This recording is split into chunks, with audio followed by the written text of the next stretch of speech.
Dimanche dernier, puisque le petit verset de l'évangile, c'était celui du dimanche dernier que tu as chanté. Mais c'est bien, ça fait un lien avec le bon pasteur, parce que là, aujourd'hui, Jésus se présente comme le chemin, la vérité et la vie. Mais c'est toujours la même recette. Nul ne va vers le Père sans passer par moi. Alors, souvenons-nous, la semaine dernière, il est le bon pasteur, et puis il est aussi la porte. Et que impossible d'entrer dans la bergerie sans passer par la porte. C'était ce qui était précisé. Voilà. Sinon, c'est que vous êtes dans la prédation. C'est le loup qui passe en dessous ou au-dessus de la clôture. Mais il est aussi la porte. Voilà. Donc il faut passer par lui. Alors je vais rappeler qu'il était le berger, mais avant d'être le berger, il est l'agneau aussi. Alors, je sors d'une préparation baptême. Donc j'essaie de rappeler un petit peu les choses. Donc l'agneau, c'est toujours... alors, Jésus est-il l'agneau égaré, la brebis égarée?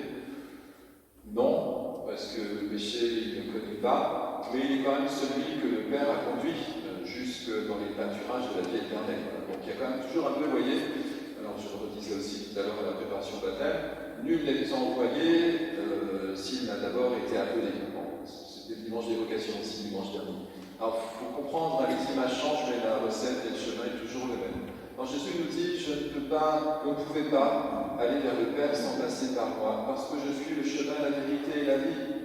Alors, nous fêtions Philippe et Jacques cette semaine. Donc, nous avions cet évangile déjà, puisque Philippe dit, à voix haute, montre-nous le Père, cela nous suffit.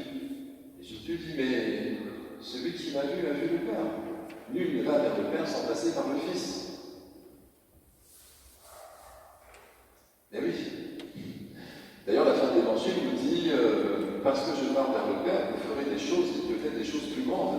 Je rappelle cela pour les célébrations d'obsèques. Pas ce passage-là, mais un autre qui lui est semblable dans Saint Jean et qui dit il est de votre intérêt que je parte. Car sinon, vous ne recevrez pas l'Esprit Saint. Donc, ça veut dire Jésus à l'extérieur. C'est notre mode de relation avec ceux que nous rencontrons. Enfin, j'ai vu, on l'a pas vu. Bon. Les relations extérieures nous mènent dans une extériorité, et Jésus nous invite à une conversion, c'est-à-dire à une intériorité. Je suis avec vous tous les jours jusqu'à la fin du temps, dans l'esprit, si vous faites la conversion. Donc, je pars vers le Père, vous recevrez l'Esprit Saint, c'est dans votre intérêt. Parce que tant que je suis à côté de vous, vous ne ferez pas le voyage à l'intérieur. Donc vous n'entrerez pas complètement dans l'espace de communion avec le Père, par le Fils, dans l'Esprit. Qui est le Fils? Qui est la porte? Qui est le chemin? C'est votre filiation spirituelle. La bénédiction avec l'eau a rappelé, c'était dans le texte, notre baptême et cette naissance spirituelle, celle que je viens de préparer pour 2 enfants. Mais c'est bien dans cette réalité filiale que nous allons vers le Père. Oui, Jésus est la pierre d'angle. Mais pourquoi vous êtes pierre vivante? Parce que vous êtes dans la même réalité fraternelle que Jésus. Il est notre frère. Il est celui qui est la clé de voûte, qui fait que l'édifice tient. Mais c'est parce que nous formons un édifice. C'est la communauté. Vous savez, Saint Paul le redira. Il dit que... Comment il dit Saint Paul déjà? Je ne trouve plus.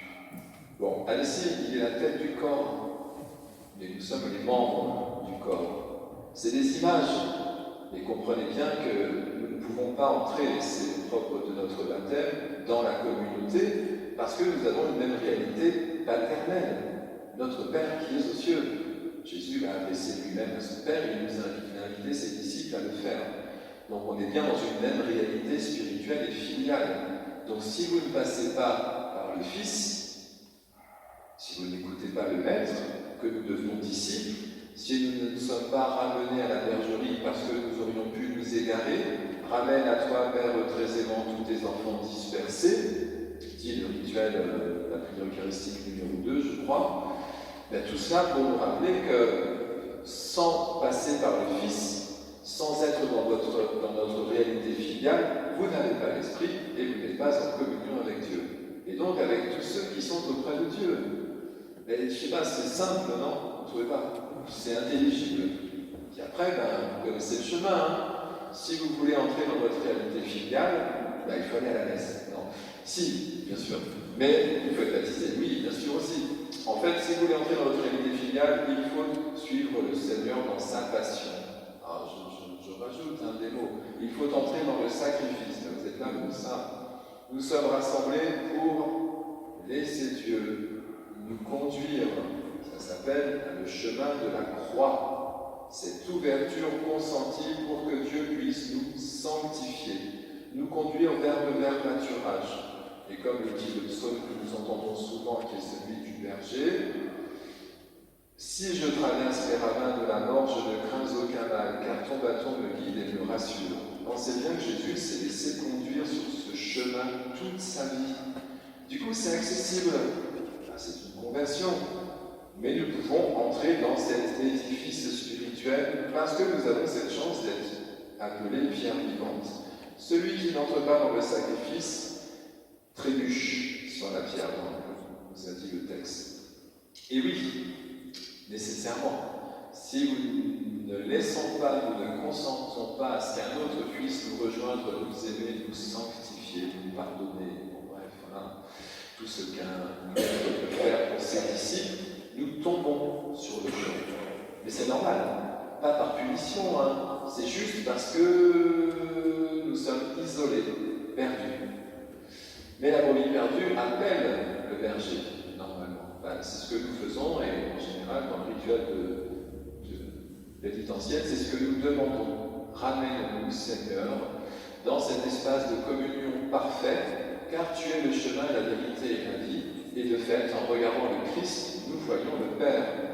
Le royaume des cieux s'est ouvert depuis la résurrection. Le rideau du temple est déchiré. Nous avons accès au tabernacle. Vous devenez tabernacle en communion. Tout cela vous dit cette réalité spirituelle. Et bien sûr, comme toujours, lorsque Dieu nous visite et qu'il nous donne l'esprit, eh bien, vous repartez avec ce qui a été dit. Alors, ce sera le mot maintenant, il faut que je vous dise quelque chose sur la première lecture aussi. Ce qui vous a été dit, à savoir, pour que vous annonciez les merveilles de celui qui vous a appelé des ténèbres à son admirable lumière. Donc c'était la fin de la deuxième lecture. Donc c'était Saint-Pierre, c'était pas Saint-Pierre. Voilà. Alors pour finir, parce que le premier texte, pour le dire, n'a rien à voir, quoi. Vous avez alors ceux qui veulent prêcher, qui sont dans la parole, les prêtres, on va faire simple. Après vous avez les diacres qui doivent servir à table, s'occuper des pauvres, faire la vaisselle, non, c'est pas la mission de connaître. Faire les choses devant du service. Mais vous savez, c'est Marthe et Marie, hein. Jésus n'a jamais dit à Marthe que c'était pas bien de servir à table, hein. Il lui a juste dit, tu fais pas les choses dans le bon ordre. Parce que Marie a choisi la meilleure part. Elle est assise au pied du Seigneur. Elle a sûrement aidé sa sœur après. Hein. Lui, elle a commencé par recevoir. Elle écoute Dieu. Elle s'est rendue disponible, cette fameuse croix que je viens de décrire. Et parce qu'elle reçoit l'Esprit Saint, elle sert au nom d'un autre. C'est ça, hein, la dimension du service dans l'Église. Serviteur. Jésus est serviteur. Marie est l'humble servante. Et pour ça, il faut d'abord que quelqu'un nous appelle. Et si vous êtes appelé, ensuite le service est une conséquence. Vous témoignez de ce que vous avez reçu. Donc, on ne va pas dire est-ce que les diacres sont inférieurs, supérieurs aux prêtres, et puis les non, ceux qui n'ont pas reçu le sacrement de l'ordre sont encore à un rang inférieur. C'est simplement pour nous rappeler qu'il n'y a pas de bonne et de mauvaise place. Simplement, si Dieu nous a appelés, nous sommes envoyés. Et le service va forcément suivre, quoi. Même si vous êtes ermite au fond de votre grotte. Vous êtes dans le service. Nul ne peut recevoir la lumière sans la diffuser. C'est le principe de l'ampoule dans une pièce. Si vous appuyez sur l'interrupteur, tout le monde est éclairé dans la maison. Voilà, que Dieu nous aide à suivre ce chemin de résurrection et pour notre joie. Et puis, comme c'est cher à notre évêque, voilà, c'est un tableau qui se trouve là derrière, nous soyons vraiment ces disciples missionnaires, c'est cher à notre pape, que nous puissions être témoins et redonner un langage peut-être pour que les gens comprennent, ce que j'ai fait tout à l'heure, que c'est un chemin qui est accessible pour chacun. Il faut consentir simplement